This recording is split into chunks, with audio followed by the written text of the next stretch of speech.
जय हिंद साथियों, मैं शशिकांत मिश्रा, मानवाधिकार कार्यकर्ता। आप सभी का स्वागत है नए वीडियो में। दोस्तों, पिछले कुछ वर्षों से कुशीनगर जनपद में हम ह्यूमन ट्रैफिकिंग पे काम कर रहे हैं, ज़मीनी स्तर पे काम कर रहे हैं। कुछ वर्षों से 2020 से लगातार हम ये आवाज़ उठाते रहे हैं कि कुशीनगर जनपद में मानव तस्करी गैंग सक्रिय है, मानव तस्करी गिरोह सक्रिय है। इसकी रोकथाम के लिए जिला प्रशासन स्तर पे कोई ठोस प्रभावी कदम उठाए जाएँ।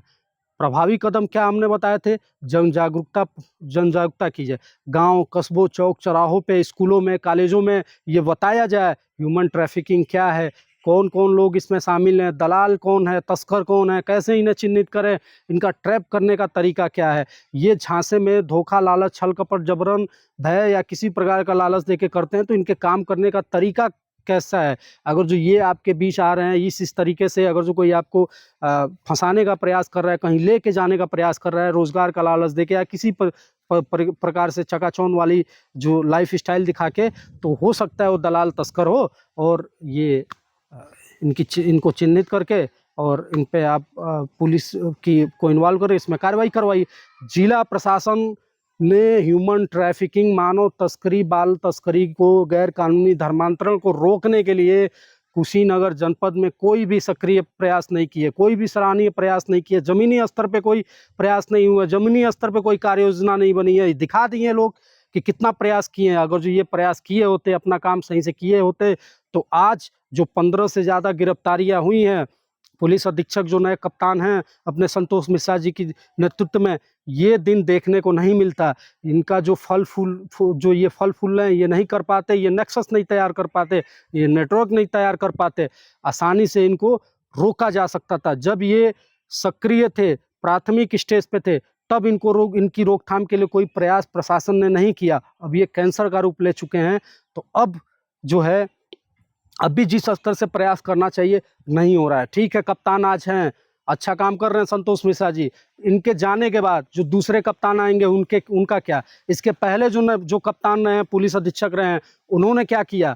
उन्होंने तो 2023 में तो लिखित में मैंने दिया था। इसके पहले भी जितने मामले आए लिखित में मैंने संस्था के स्तर से उठाया है, शासन को भेजा है कि भैया जिले में सक्रिय है मानव तस्करी गिरोह, गैर कानूनी धर्मांतरण वगैरह ये बड़े पैमाने पे हो रहा है। आप इसकी रोकथाम के लिए जांच करके ऐसे जो लोग चिन्हित हैं, इनके जो समर्थन देने वाले जो चिन्हित जो हैं, उनको चिन्हित करिए। इनको फाइनेंशियली सपोर्ट जो दे रहे हैं, पॉलिटिकल सपोर्ट जो दे रहे हैं, ऐसे नेता, ऐसे जो अधिकारी हैं या ऐसे जो भी व्यक्ति हैं, उनको चिन्हित करिए, कठोर कार्रवाई करिए, इनको सामने लाइए, इनको एक्सपोज करिए।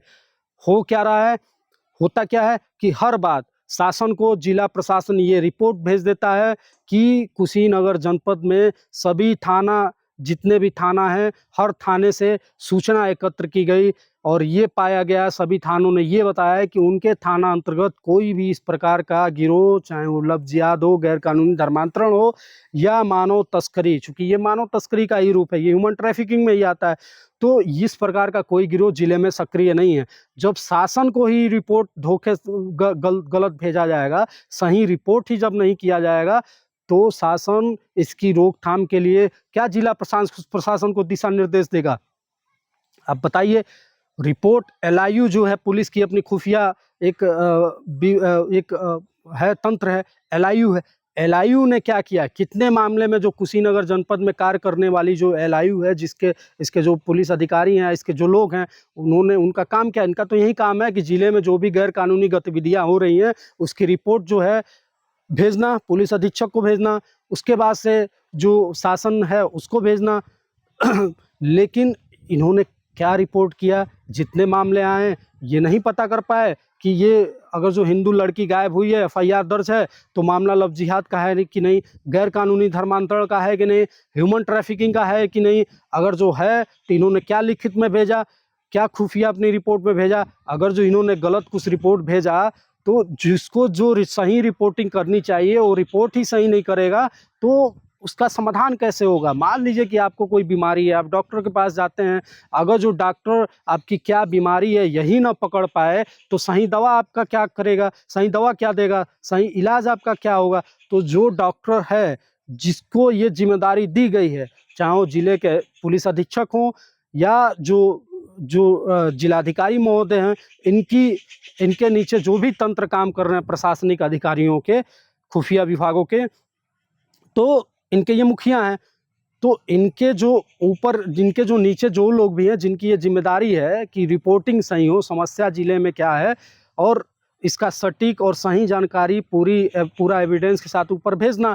तो ये जब सही जानकारी ही ऊपर नहीं भेज रहे हैं तो समस्या का समाधान कहाँ होगा? ये तो साफ साफ इनकार कर दे रहे हैं कि भैया आप जिले में कोई बीमारी है ही नहीं, सब कुछ ठीक ठाक है, मतलब कोई कोई किसी प्रकार का बीमारी नहीं है। अब जब ये सामने आ गया कि कोई किसी प्रकार का बीमारी नहीं है, तो डॉक्टर आपको दवा क्या देगा, डॉक्टर आपको इलाज क्या देगा? वहीं सारी चीज़ें खत्म। अब बाद में आपको पता चले कि अरे ये तो कैंसर हो गया, ठीक है, किसी डॉक्टर को दिखाया और जांच रिपोर्ट, कुछ ब्लड टेस्ट वगैरह कराया और कहा कि भैया आपको कोई बीमारी नहीं है। अब वहीं किसी बड़े संस्थान में जाइए, पीजीआई वगैरह में, और वहाँ पे अगर जो ये डायग्नोस हो गया कि आपको ब्लड कैंसर है, आपको कोई गंभीर बीमारी है, क्या करेंगे आप? डॉक्टर साहब बोले कि इतना कम समय है, अब जो दवा है भैया काम नहीं करेगा, दुआ की ज़रूरत है। तो अब क्या करेंगे? इसका मतलब जिसने आपका प्राथमिक स्तर पे इलाज किया, जो डॉक्टर था जिसको सही डायग्नोस करना चाहिए था, जहाँ पे जाँच हुआ, जो जिस लैब को सही रिपोर्टिंग करनी चाहिए थी, सही जाँचें की गई थी, उसने सही जाँच नहीं किया। उसने सही जाँच नहीं किया तो आपके स्वास्थ्य के साथ खिलवाड़ हुआ। आपके स्वास्थ्य के साथ खिलवाड़ हुआ तो मतलब आपकी अब जो आपका जीवन बच सकता था, समय रहते आपका इलाज हो सकता था, वो नहीं हो पाया। तो आपके साथ तो एक तरीके से धोखा छल कपट हुआ और वो आपका तो अपराधी हुआ। तो ऐसे ही जो भी अधिकारी हैं, जो एलआईयू के हैं या जितने भी अधिकारी हैं, जिनका ये काम था कि जिले में जो गैर कानूनी धर्मांतरण के गिरोह सक्रिय हैं, चाहे मुस्लिम के समुदाय के स्तर पे हो, चाहे वो ईसाई मिशनरियों के द्वारा हो, बड़े स्तर पे चल रहा है, इसमें तो हम छुपा सकते नहीं। सही है, सब कोई जानता है, जानता सब कोई है, बात कोई नहीं करना चाहता है, सब कोई सेकुलर बनना चाहता है, कोई इस पे नेता नहीं बात करेगा। आपके ज़िले के सांसद विधायक हैं, आपके जो जनप्रतिनिधि हैं, कितने लोग आवाज़ उठा रहे हैं, कितने लोग पुलिस को दबाव बना रहे हैं, जिला प्रशासन पे ये दबाव बना रहे हैं कि भैया ये इस प्रकार के जो गिरोह हैं, इसको बंद करो, तत्काल बंद करो, हम बर्दाश्त नहीं करेंगे अपने ज़िले में। तो ये लोग क्या चाहते हैं? क्या ये लोग चाहते हैं कि 2 समुदाय आपस में टकरा जाएँ? मतलब हिंदू है, इतनी नफ़रत एक-दूसरे में फैल जाए कि ये सड़कों पे आ जाएँ, टकरा जाएँ, आ जाए। तो ये तो एक तरीके से देश को गृह युद्ध की तरफ ढकेल रहे हैं और इसमें हर कोई शामिल है, अधिकारी भी शामिल है, नेता भी शामिल है और हर व्यक्ति शामिल है जो चुप है। इस प्रकार का जो आपराधिक कृत्य है, इस प्रकार का, भाई जब ये सामने आ गया, बलरामपुर वाला घटना देखिए, आईएसआईएस का नाम इसमें आ रहा है, जो देश विरोधी ताकतें हैं, विदेशों से फंडिंग आ रही है, देश को अस्थिर करने का उनका मकसद क्या है? देश को अस्थिर करने का, देश को बर्बाद करने का, देश को गृह युद्ध में ढकेलने का, देश को एक समुदाय के प्रति दूसरे समुदाय के प्रति नफरत फैलाने का, टकराव की स्थिति लाने का। तो ये जो लोग हैं, ये देश के राष्ट्रभक्त तो हैं नहीं, समाज के तो अच्छे चिंतक हैं नहीं, तो किसी भी समुदाय के ये अच्छे चिंतक नहीं है, ना अच्छे ये समर्थक हैं। तो भैया ये लोग कर रहे हैं तो इनको रोकने का वक़्त आ गया है। अभी हम नहीं रोके तो स्थिति बहुत खतरनाक हो जाएगी। अगर जो 2023 में लिखित में पुलिस ये स्वीकार कर लेती कि भैया इस प्रकार का गिरोह ज़िले में सक्रिय है, तो ठीक है, उसी समय शासन इसकी रोकथाम के लिए प्रयास करता। जितने ज़िले में एफआईआर दर्ज हो रहे हैं जहाँ पे ये है कि भैया लड़की कोई गायब हो रही है, तो उसकी वापसी के लिए तत्काल टीमें गठित करके उसकी वापसी कराई जाती, जाँच कराया जाता, पूरी ईमानदारी से विवेचना होती और ये देखा जाता कि क्या लड़की अगर जो गई है तो इसके पीछे कोई गिरोह तो सक्रिय नहीं है, किसी का हाथ तो नहीं है, किसी का संरक्षण तो नहीं है, ऐसा तो नहीं है कि टारगेटेड हिंदू लड़कियों को ट्रैप करके ये चीज़ें जो हो रही हैं, भला फुसला के बाहर लेके जाया जा रहा है प्रेम जाल में, लव जिहाद वगैरह में। तो इसमें कोई नेटवर्क तो काम नहीं कर रहा है। नेटवर्क काम कर रहा है तो इसमें कौन-कौन लोग इसके साथ हैं, संरक्षक कौन है, जिले के कौन नेता, कौन अधिकारी या कौन व्यक्ति उसके संरक्षण में है, अन्य जिलों के कौन है, अन्य राज्यों के कौन है, या जो देश या अंतर्राष्ट्रीय स्तर पे तो ऐसा नेटवर्क सक्रिय नहीं है जो जिले में इस प्रकार की गैर कानूनी गतिविधियां करवा रहा है। जो अपने ज़िले में जिस प्रकार से खुलासे हो रहे हैं, जो वर्तमान पुलिस कप्तान कर रहे हैं, और जितनी तारीफ़ की जाए भैया कम है। मतलब दिल से सैल्यूट है पुलिस अधीक्षक कुशीनगर को।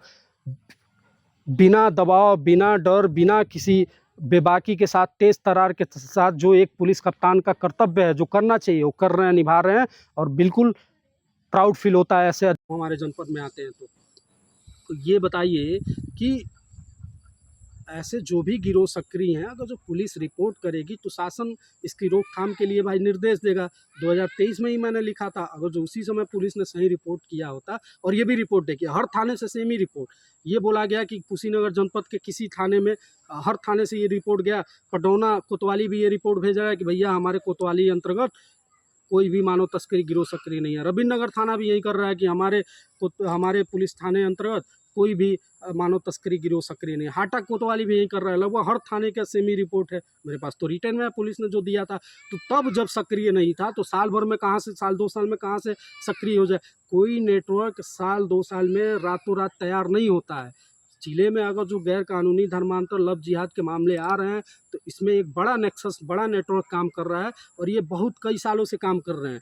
हमने तो 2022 में ईसाई मिशनियों का सबसे बड़ा जो अड्डा था धर्मांतरण का, जो गैर कानूनी धर्मांतरण का जो सेवा के नाम पे खोला गया था परसौनी अनाथालय में, वहाँ से 26 से ज़्यादा बच्चों को रेस्क्यू करवाया।